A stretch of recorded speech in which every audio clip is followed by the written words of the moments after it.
Hi, Mike with you.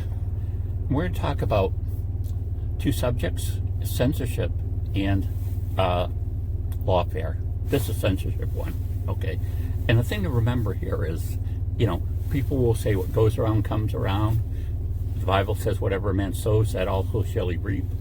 And the idea that, people do things that actually destroy their positions, and so first, censorship. Okay, we're back a few years ago. Twitter's Twitter then, and they're heavily censoring things.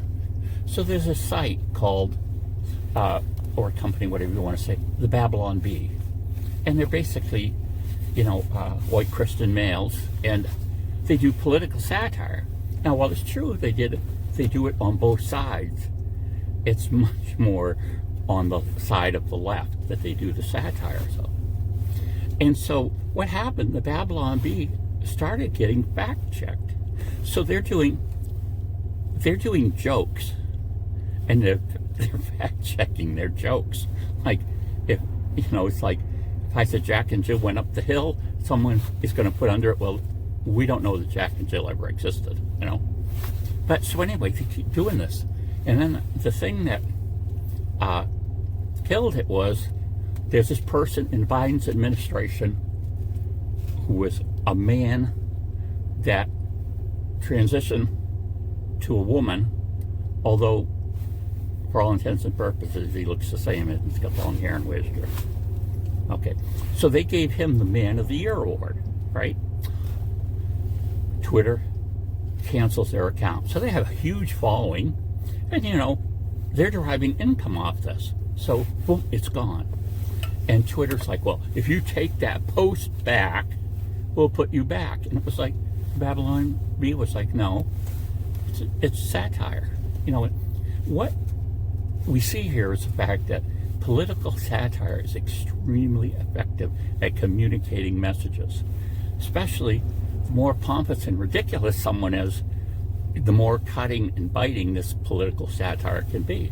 You look back through, history, and you'll find political, cartoons. That's what my generation would have grown up in the paper. You open up to the editorial section, and it would be this, one large black and white drawing, and it would be, most usually, it would be political satire of some event, some person, or some bill that's being passed, but it would be political. So, in today's day and age, it's posts on Twitter, Instagram, Facebook, and all these things. So they know how deadly this satire can be for their side, the left side, especially when it's so obvious that what the left is doing is kind of ridiculous. So they close the account. So, the Babylon, that Twitter's saying, as soon as you change that post, no, we're not taking it back. So there it goes. So there's this guy named Elon Musk who has a lot of money. He's, I guess it bumps up and down depending on what the stock values and things are, but he's basically the richest man in the world. And he hears, there's talk, of course, on Twitter about this humor site, satire site, getting kicked off, having their account closed, with no chance of coming back without pulling one of their things. So Elon Musk actually goes to wherever these people are. I'm not sure where their main offices or anything. There's just a few people, and he goes and says, "Did they really end your account because of this thing with that Man of the Year thing?" Oh yeah, they did. And they've been doing this all along. Musk doesn't think that's right. So that's the first step. The second step of the story is he buys Twitter. The third step is he opens it up and doesn't censor conservative points of view. Now, there are still things that you're going to be censored for. Obviously, you can't, do illegal activities or, things like that. But basically, it's freer. if I wanted to go on there and say, if people wear tinfoil hats, the next pandemic won't bother them. They'd put that on. Now, most people would just think this guy's crazy. But they might even have what they have community notes sometimes saying, this is a joke. Having an aluminum hat won't protect you from the next pandemic. But it's just more free. And so, if they had never censored and closed the account of Babylon Bee, they'd still have this enormous platform to push their agenda on. And so now, I don't want to say the conservatives own it now, but the conservatives are allowed to post now. And it drives the liberals crazy. Now, supposedly there's this thing called Blue Sky where liberals are going, but someone told me I'll have to join just to see. I did try Threads on Instagram, and that's just a bunch of people that want to fight. I mean, it's like, why would you go in a room where people, are throwing things at each other and beating each other up? You would say, oh, I don't want to go in here. But some people classify Blue Sky as basically, the liberals are fighting against each other. They got to hate someone, so they're hating each other. But, so, we have this thing. Now we have Trump being president.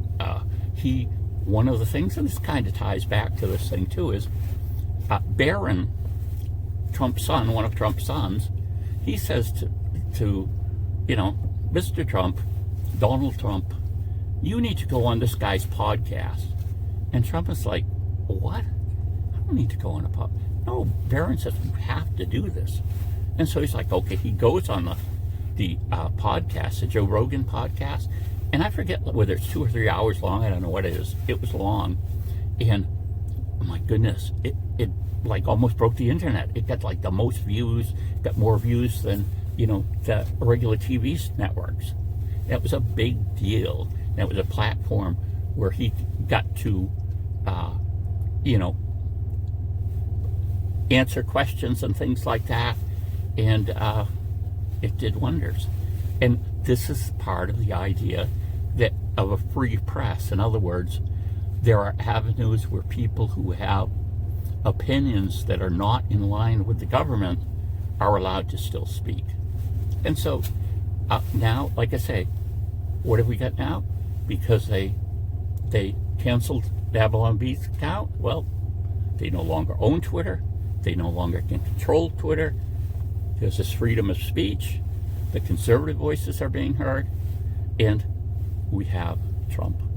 So, that just goes to show you, when you do something stupid is going to come back and bite you. So these little censor people at Twitter, it's kind of their fault that Trump's president now. They're just one of the dominoes that fell, that they can, they couldn't have done anything better for Donald Trump to have done this stuff with the censorship and all this. He started up his own social platform, which I don't understand. It's worth what, $5 billion, but it's not making money. How can it be worth $5 billion when it's not making money? But it's in the initial stages, I guess. But it's just bizarre. But like I say, they did something that was not right, and now they're stuck.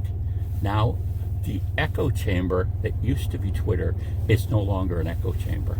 Now maybe Blue Sky is. And there was some other one and people have already forgot about it. There was some other thing that was going to be the answer to Twitter. But see, Twitter has so many people in it that it's kind of like, okay, I do YouTube videos, right? That's what you're watching here. There's some other platforms you can put videos on, but I'll guarantee you, this is not going to have the following that you have on YouTube. It's just, it's the large platform. Twitter was the large platform, and none of these smaller ones have it. So there you go. Censor someone and end up with free speech, end up with I don't like to say conservative sometimes, but I'll see a populist president, President Trump, and like it or lump it, you started it. Bye.